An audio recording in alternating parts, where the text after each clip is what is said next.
Bicycling in Michigan is on an upswing and has been doing so for many years now.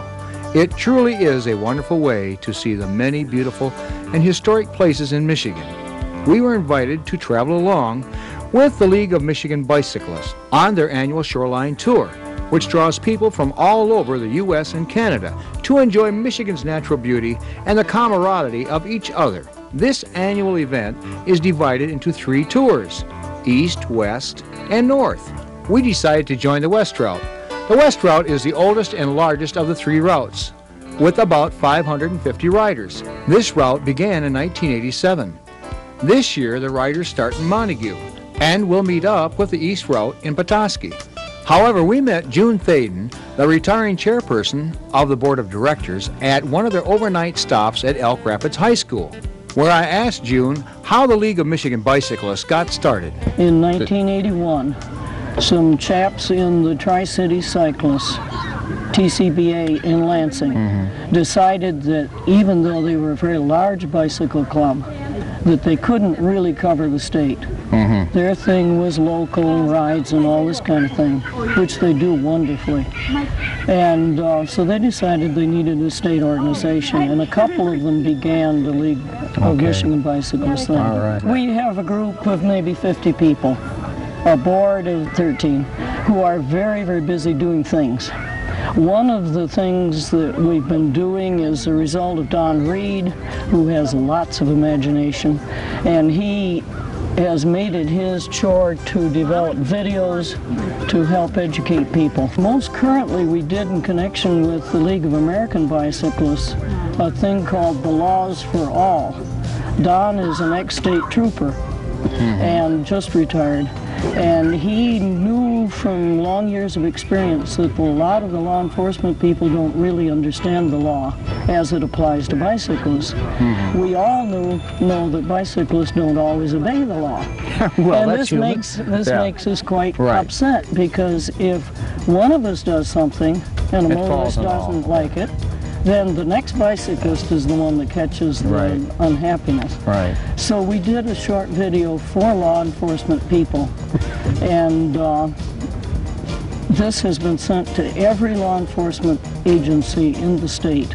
And we're trying through the national organization, the League of American Bicyclists, to get this distributed countrywide. What really inspires you to go forward with what you do? When you see the joy that people have on a ride like this, when you see somebody who's never ridden 360 miles, doesn't think they can do it. I mean, it just gives you goose pimples to see how excited somebody is to find out their potential is much greater than they thought.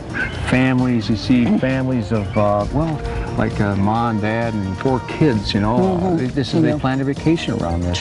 If there's anything that you would pass on to the folks out there watching this right now, what would that be? What would you want our audience to know about bicycling? It's never too late. There was a person the other day who was the young age of 50 saying, "This is hard. All these other people are young." And I told her, just look around you. I mean, dude, I don't look like I'm 20 or whatever. She said the average age around here has got to be about 30. And I said, it's more like 40, probably more. And she didn't quite believe me, so I told her about Herman Hoffer, who was 63 when he began cycling. My goodness. Because he'd retired farmer, he'd never really ridden much. Now, or for years, he rode to the beginning of rides. He rode Delmac year after year. He rode Shoreline for years. He rode Palm this year on a recumbent at age 90. Whoa! So it's never too late. Never too late. Get out and move. And enjoy this great... Enjoy the world. Enjoy Don't this great sit on the couch watching us. Well, once in a while, we want you to sit on the couch and watch us. But at any rate, you will... I guess probably the real climax to the bike ride is the Big Mac Bridge. I mean, Yes, it crossing is. and everybody's all together. When the east and west meet in Petoskey, and then when they finally they leave the Mill Creek Pond and start the way across the Mackinac Bridge. Yeah, and that's an exciting thing. The Shoreline Bicycle Tours is there are 3 tours, and these are the major fundraisers for the League of Michigan Bicyclists, support all the activities. And Warren and I are the site directors. I'm the site director for Frankfurt.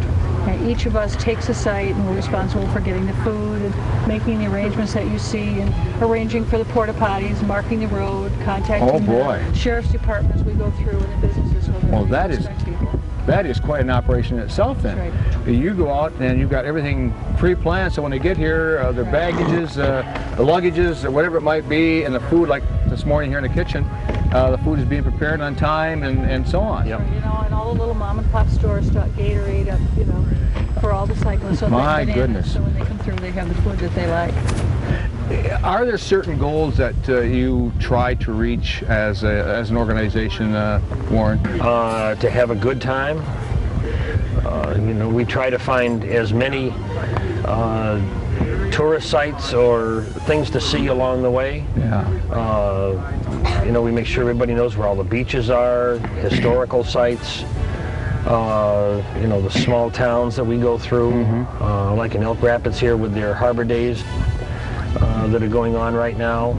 So it really fell right in place. I mean, everything is planned where these activities they're happening, and you're going through the area at the same time. We have a lot of people here from out of state. And we've noticed that. Yeah, and we try to get information for them so that they know what's going on and what to see during the day. Do you have a newsletter that you send out periodically? The League of Michigan Bicyclists has a newsletter. Okay. And how often comes out 4 times a year. Quarterly then? Yeah. How long a trip? Now you started from Montague, Michigan, correct? Yes. Okay, and how long a trip will this consist of, and how many days does this consist of? 7 days, and it's 360 miles, give or take just a little bit. So we come close to 60 miles a day. Do any of the folks have any problems with meeting them that mileage? Are you give enough leeway there where they can make their destination for that day? We try to keep it so that most of the people can do it. We've had a few that have had some trouble doing 60 miles a day. But You notice the SAG vehicles, we have all the vehicles with yellow flags. Yeah. So there are about 11 vehicles out on the road, and if someone has problems, all they have to do is go like this, and a SAG And is they've there got to help help. them change a tire and give them some support and a ride if they need it. So you have your own repair people right on the highways too, right along with the tour, with the caravan, you might This is say. considered to be an intermediate tour. These are not inexperienced cyclists. You know, these are people that have been, perhaps this is their first tour, but they're very experienced with their bike, and they're used to riding 40 miles a day minimum. So the application, would that be one of the criteria? You'd have to be experienced bicyclist? No. But it says it That's what is an intermediate tour. yeah, that's what we recommend. Everybody's belongings are packaged up and put into our sea bags or whatever it might be, into a large truck, and so when the folks get to the destination, the truck is there with their tents and so on. Yeah, all they have to carry with them is whatever they need for the day. Okay. You know, rain gear if it looks a little threatening like this. Or A little threatening, we hope it does not rain. Bathing suits are a very necessary portion of the trip. What pops up that unexpectedly, what has happened over the years that has popped up that has been comical? We have a lot of weddings that come out of the trip.